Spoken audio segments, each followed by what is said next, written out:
Assalamualaikum warahmatullahi wabarakatuh. Alhamdulillah, kita jumpa kembali dengan Aap Official Channel. Insya Allah pada Jumat kali ini kita akan membahas surah At-Tin ayat 1 sampai ayat 4. Adapun bunyinya sebagai berikut. A'udzubillahi minasyaitonirrajim. Bismillahirrahmanirrahim. Wattini wazzaitun wa turi sinina wa hadzal baladil amin laqad khalaqnal insana fi ahsani taqwim. Artinya, demi buah tin dan buah zaitun. Ayat 2. Demi gunung Sinai. Ayat 3. Dan demi negeri Mekah yang aman ini. 4. Sungguh kami telah menciptakan manusia dalam bentuk yang sebaik-baiknya. Ya, jadi dari surat 2 dari ayat 2 dan ayat 3 yang menunjukkan atau menandakan suatu tempat, yaitu Gunung Sinai dan negeri Mekah.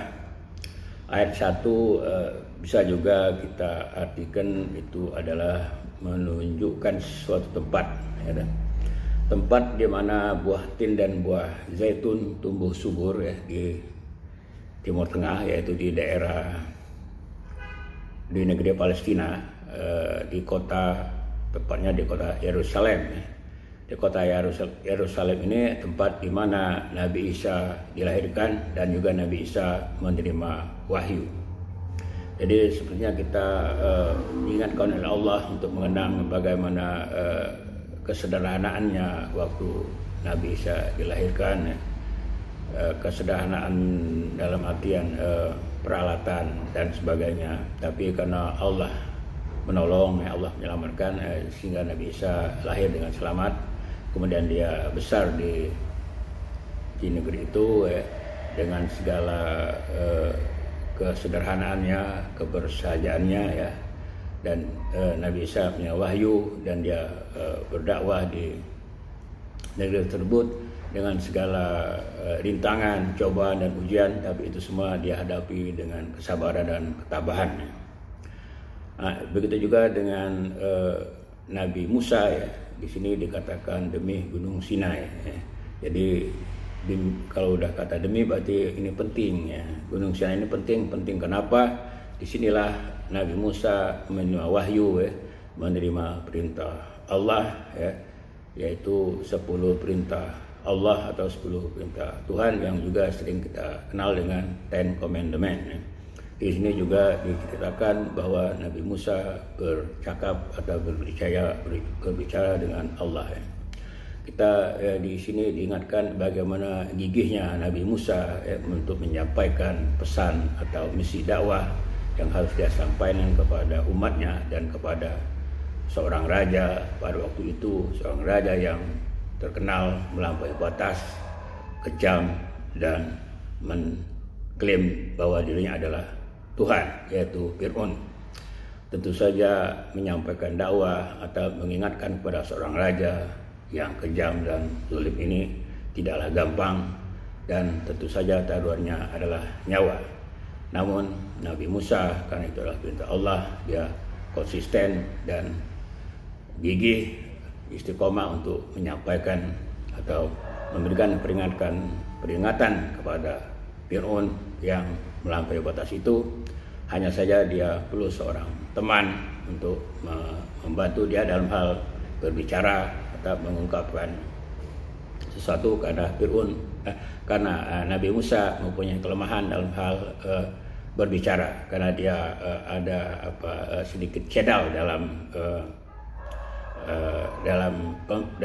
membicarakan atau dalam berbicara. Dan Nabi Musa ditemani oleh saudaranya yaitu Harun menghadaplah ke istana, datang dan menghadap ke istana Fir'aun, dan dia menyampaikan bahwa Tuhan yang sebenarnya adalah Allah, ya. Tuhan itu bukanlah Fir'aun yang mengaku-ngaku sebagai Tuhan. Tentu saja peringatan ini tidak diakui oleh Fir'aun, ya, Fir'aun yang sudah merasa besar, gagah, hebat dan banyak punya pasukan, punya pendukung ya, segala jenis, sehingga terjadi perdebatan yang juga terjadi semacam unjuk kemahiran ya. Fir'aun mengerahkan ahli-ahli sihirnya ya, dengan ahli sihir itu menyihir beberapa ular ya, dan Nabi Musa menunjukkan mukjizatnya ya, melalui tongkatnya. Ular-ular yang dibuat oleh ahli-ahli sihir itu ditelan oleh ular yang dari tongkatnya Nabi Musa itu. Akhirnya para ahli-ahli sihir itu beriman dan mengakui Tuhannya Nabi Musa, tetapi Fir'aun sendiri tidak bersedia mengakui ya. Kendati sudah terdesak dari berbagai segi, tapi Fir'aun tetap tidak mengakui Tuhannya Nabi Musa ya, tidak mengakui Allah, dan dia akhirnya memutuskan untuk membunuh Nabi Musa.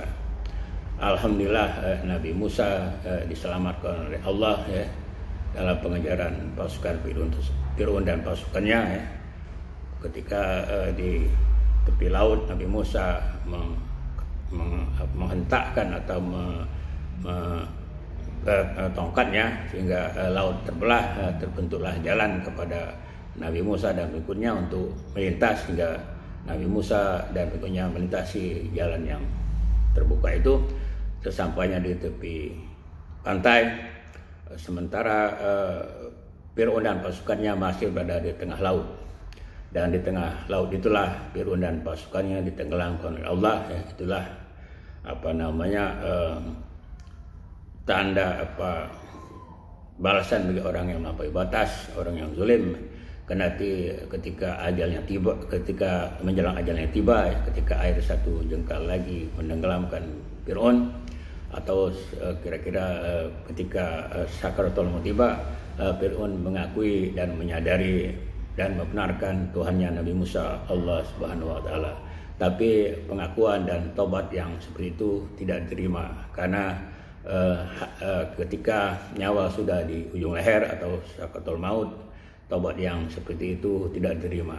Tobat yang diterima adalah tobat yang jauh-jauh sebelumnya, ketika seseorang masih leluasa untuk bisa melakukan apa saja, bisa untuk bermaksiat, bisa dan lain sebagainya, tapi dia tidak melakukan maksiat itu, tapi dia tidak melakukan jalan-jalan yang mungkar, tetapi dia bertobat dan melakukan jalan takwa. Tobat yang seperti itulah insya Allah diterima oleh Allah SWT. Jadi ini saya kira ayat 1, ayat 2 dan ayat 3 tentang negeri Mekah sudah barang tentu tentang negeri Mekah yang aman ini adalah tempat lahir dan Nabi Muhammad mendapatkan wahyu.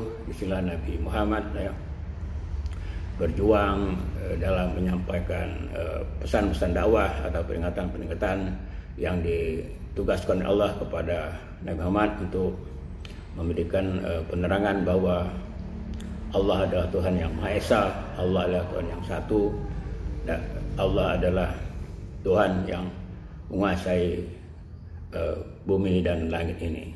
Tapi tentu saja tidak semudah itu untuk berdakwah di kaum atau pihak jahiliyah. Nabi Muhammad mengalami berbagai cobaan, rintangan dan ujian, tapi Nabi Muhammad tetap saja tabah ya, tetap saja tekun menyampaikan dakwahnya, kendati dia harus hijrah ke Madinah. Kemudian setelah hijrah ke Madinah, setelah dia mendapat pengikut yang cukup banyak dan menyusun kekuatan, barulah kemudian dia melakukan pendudukan kota Mekah. Kemudian kota Mekah berhasil ditundukkan tanpanya ada satu perangan. Jadilah kota Mekah ini kota yang aman ya. Aman, yang dilindungi oleh Allah ya, sebagai negeri baldatun thayyibatun wa rabbun ghafur ya. Itu. Kemudian sedikit tentang buah tin atau buah zaitun dan buah zaitun ini ya. Jadi kalau misalnya kurma itu sering kita lihat ya, tapi kalau buah tin ini, kalau buah zaitun ya sering kita dengar minyaknya, minyak zaitun.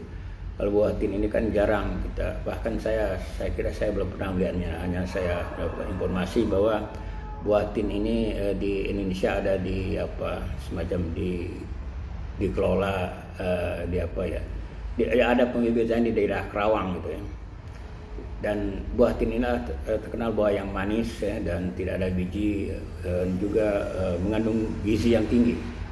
Ya, mempunyai serat-serat yang banyak ya, yang membantu peternakan, dan juga ada unsur-unsur di dalamnya yang bisa untuk menghancurkan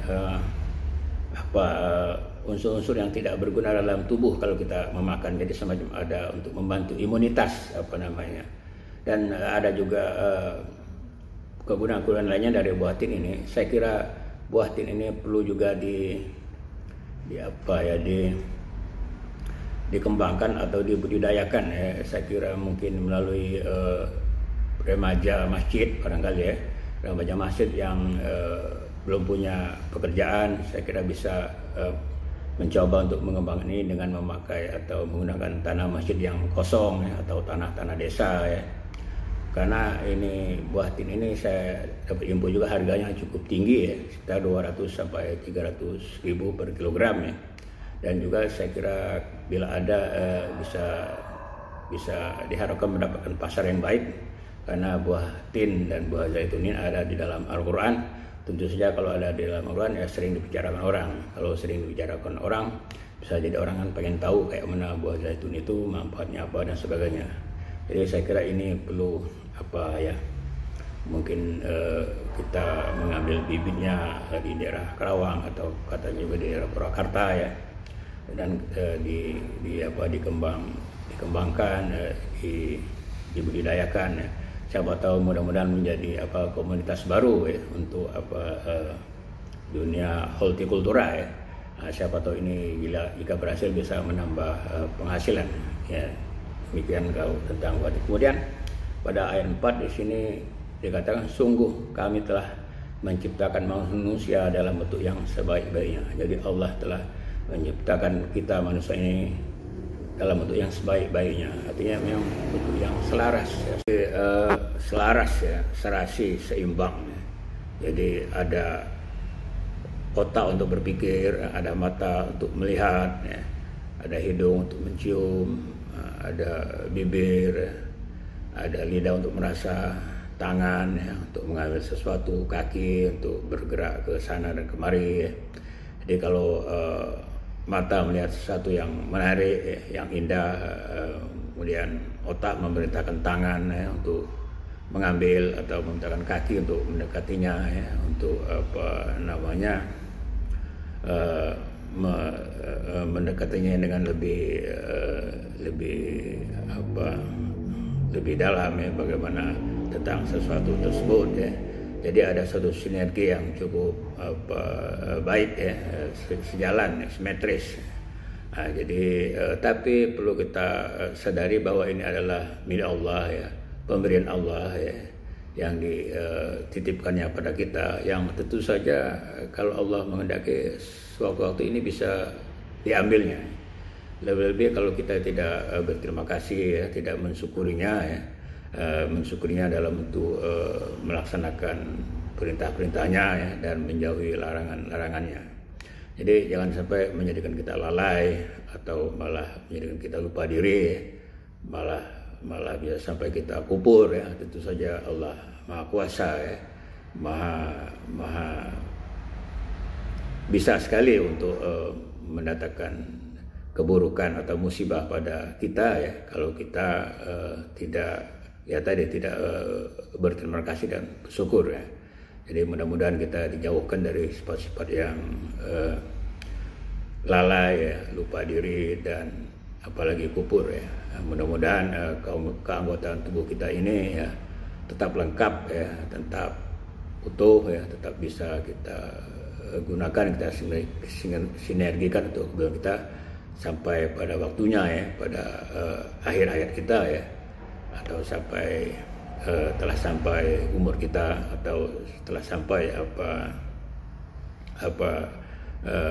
ajal kita nanti ya. Jadi ini itulah harapan mudah-mudahan ya. Namun setelah sudah sampai umur kita atau setelah ajal kita ya, mau tak mau ya, semua anggota tubuh kita, semua yang kita miliki di badan kita akan diambil oleh Allah Subhanahu wa taala. Jadi demikianlah apa yang dapat saya pahami dari 4 ayat ini ya. Mudah-mudahan berguna dan ada manfaatnya. Kurang lebih mohon maaf. Wassalamualaikum warahmatullahi wabarakatuh.